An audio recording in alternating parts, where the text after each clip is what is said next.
I just want to find 11,780 votes. The Fulton County Grand Jury investigation of Donald Trump. What proves fact A, fact B, and fact C? If we can do that, I'm going to bring an indictment. I'm Bill Rankin. I'm Tamar Hallerman. Join us for Season 9 of Breakdown from the Atlanta Journal-Constitution. Listen now, and please follow us on Apple, Spotify, or wherever you get your podcasts.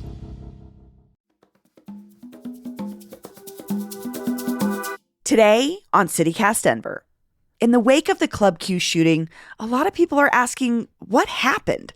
The shooter had guns and bomb-making materials taken from him during a previous arrest. His record also included threatening loved ones and texting about being, quote, the next mass killer.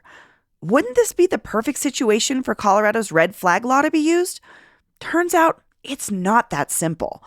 Jesse Paul from the Colorado Sun joins me to explain the complexities behind Colorado's ongoing efforts to prevent gun violence.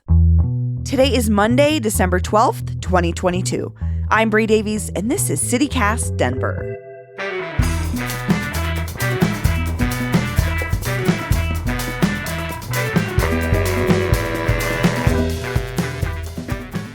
Jesse Paul, welcome back to CityCast Denver.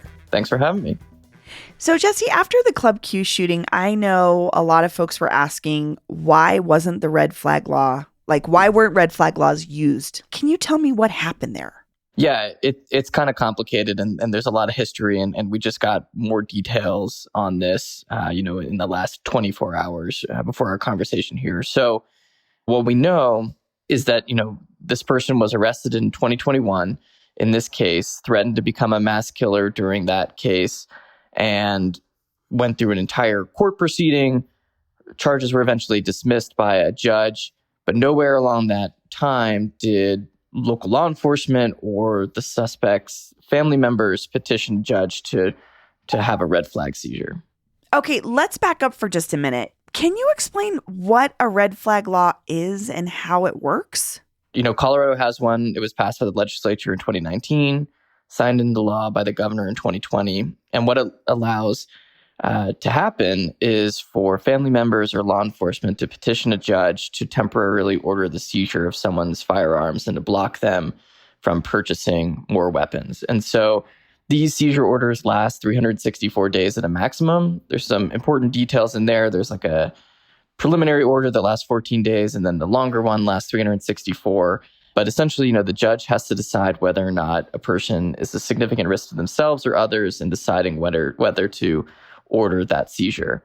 In explaining that, it sounds like this would be the perfect case for it. But is this up to law enforcement's discretion? So it's up to law enforcement or someone's family members. I think roommates are also kind of allowed to file these red flag seizure petitions. But it's always meant to be a tool. There's a misconception about the red flag law that it's the same thing as convicting a murder or pursuing an assault charge against someone. This is actually in the civil court system. And when the bill was being debated in the legislature, the proponents of it always talked about it as a tool in the toolbox for law enforcement, for family members. It wasn't something that they had to use, but it was something that they could use. And there was a lot of law enforcement, conservative, Republican sheriffs across the state who didn't like the law and said, we'll never use this, including, El Paso County Sheriff Bill Elder, whose office handled the 2021 case against the suspected Club Q shooter. So, there's a limit to this law. It's only as good as when it's used by family members or law enforcement. Again, they have no obligation to ever use it, though. So I'm also thinking about the case, unfortunately, from last December with the shooter in Lakewood and on South Broadway. And he had written fictional work about murdering people. And some of the people he killed were mentioned by name in those stories. I'm having a hard time understanding how these red flag laws should work. Why aren't they used all the time, or at least in cases like this? It just doesn't make sense to me. And again, I think that goes back to a lot of different things. I mean, first of all, when you look at gun laws in Colorado, you got to think about the broader political context here.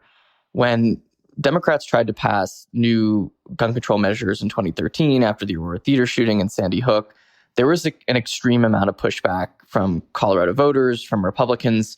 3 state senators lost their jobs. One of them actually resigned, but 2 of them were recalled. And there's been a lot of fear among Democrats in the Capitol to pursue gun control legislation because they've got this, kind of top of mind.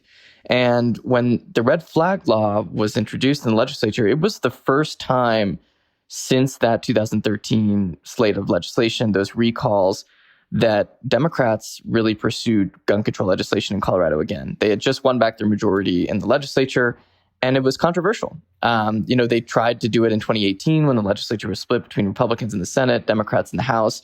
It wasn't successful. And again, they kind of tiptoed around this legislation by saying, look, this isn't something sheriffs have to use. This isn't something that family members have to use. It's a tool in the toolbox. We just want to give people this opportunity.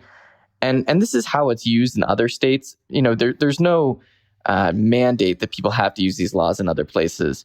And again, I think this is a big misconception about this. It was always drafted as an optional thing. Whether or not that's a good thing or not, I think that's up for the public to decide. But there was no mandate that it be enforced. Okay, and that's like a point of contention with the alleged Club Q shooter, that there was this previous incident with him being arrested for making a bomb threat, but there was no use of the red flag law. Ultimately, the only person who would have ever decided whether or not a red flag gun seizure would have been appropriate here would have been a judge. And we know from this case a few things that are important. One, the family members didn't cooperate with law enforcement when the gunman or the shooter was arrested in June 2021. Prosecutors couldn't bring a case because they couldn't get cooperation from the suspect's parents. And again, that means that those people probably weren't going to initiate a red flag gun seizure. We also know that the case was sealed after, the charges were dropped. And the sheriff's office says, look, even if we had tried to pursue a red flag seizure after the case was dismissed, we had access to no criminal records anymore. We couldn't, use the arrest affidavit or the testimony or anything that we had from that arrest to try and petition a court to do that. And I think that there are interesting questions around how can the law be changed potentially to make it easier for other people to initiate these things. And certainly those conversations are already happening at the legislature.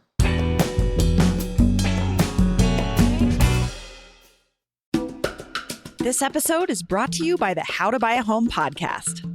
Because for the first time in 5 years, there's a house in my neighborhood for sale for $300,000. That's nuts.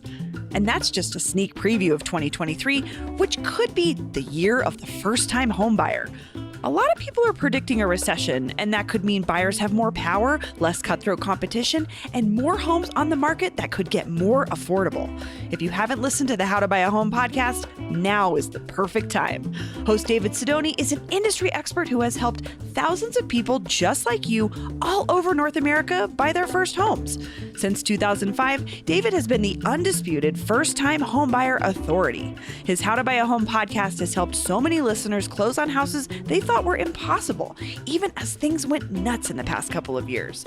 Start planning this holiday season at howtobuyahome.com and make this the last year you rent. Find How to Buy a Home on YouTube and wherever you listen to podcasts.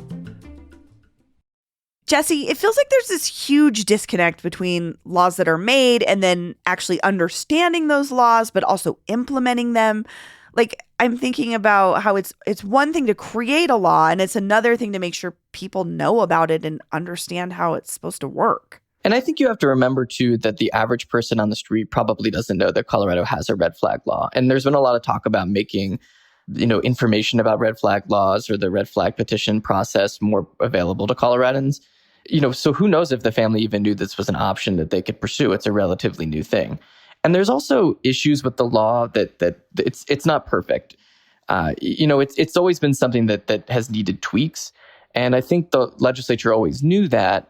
And I think they're going to look a lot harder now at maybe what some of the things they could do to prevent this case or future mass shootings or other, situations that have arisen in the past 2 years since this has been in effect.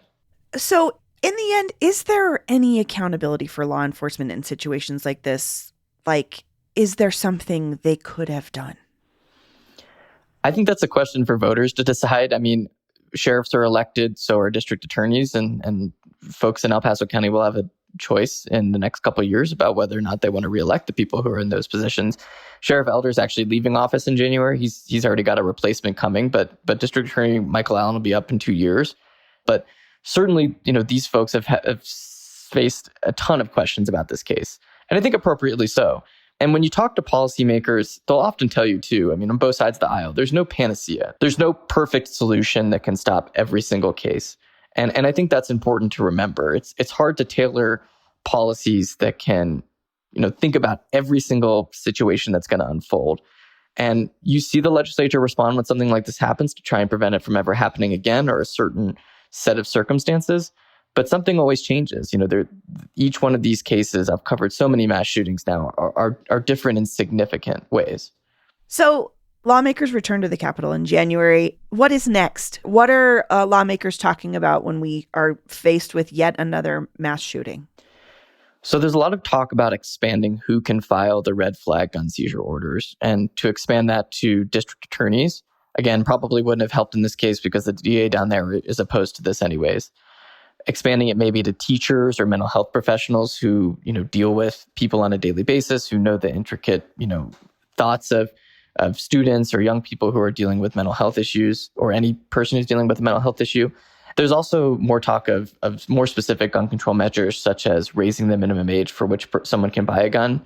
Right now, you can buy a shotgun or a rifle in Colorado at 18, so it would raise it to 21 to match what the handgun policy is. And then one of the ones that's been kind of swirling around for a long time that'll be interesting to see if it gains any progress is a waiting period.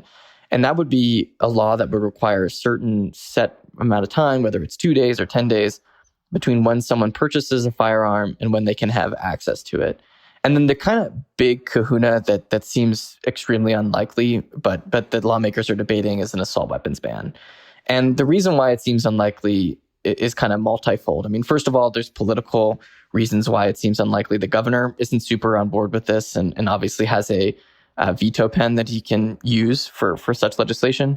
But then secondarily, it's really difficult to define what an assault weapon is. And, even Tom Sullivan, who's a state senator, going to be a state senator, whose son was killed in the Aurora theater shooting, thinks that that's maybe not the best thing to pursue on the state level. He thinks that should be more of a federal policy to be pursued. Do you think with Dems having an expanded majority in the legislature in the coming year, that will make any difference? I do. I think that is a significant change. And again, 2013, the recalls are a long way off. They're kind of a distant memory. I remember I first started covering the legislature in 2017, 2018. And it was top of mind for people. I mean, they were still talking about it and thinking about it because, they were afraid. They didn't want to lose their jobs. They didn't want to, go against their constituents. And what I think is maybe the biggest change with the Democratic majorities expanded is that they may feel more emboldened to send legislation to the governor and force him to make a decision about whether or not to veto it. Because in the past, the governor has basically told lawmakers, don't even introduce this bill. If you send it to me, it's going to get vetoed. But with greater numbers, that could, I think, change. Jesse, thank you so much for joining me. Thanks for having me. And here's what else Denverites are talking about: the potential merger of Kroger and Albertsons. Last week, Attorney General Phil Weiser announced that his office will be leading a multi-state investigation also involving the Federal Trade Commission into the potential deal between the two grocery giants that own King Soopers and Safeway stores in the metro area. CPR reports that Weiser will be investigating potential consumer impacts from the merger, like food price increases and store closures, as well as worries of lower wages and job loss from the employee perspective. And finally, Airbnb says no to people who want to party on New Year's Eve. Denverite reports that the company is cracking down on one-night rentals over the holiday, particularly if you're a guest with no history on the app. The move is part of a larger change Airbnb has made to cut down on complaints from neighbors about New Year's Eve parties, which have dropped by over 50% since the company became official party poopers in 2021. Womp womp. That's all for today here on CityCast Denver. If you enjoyed the show, why not take a minute to tell the Beastie Boys about us? Rate the show wherever you get your podcasts and subscribe to our morning newsletter, Hey Denver, by texting Denver to 66866. We'll be back tomorrow morning with more news from around the city. Bye-bye.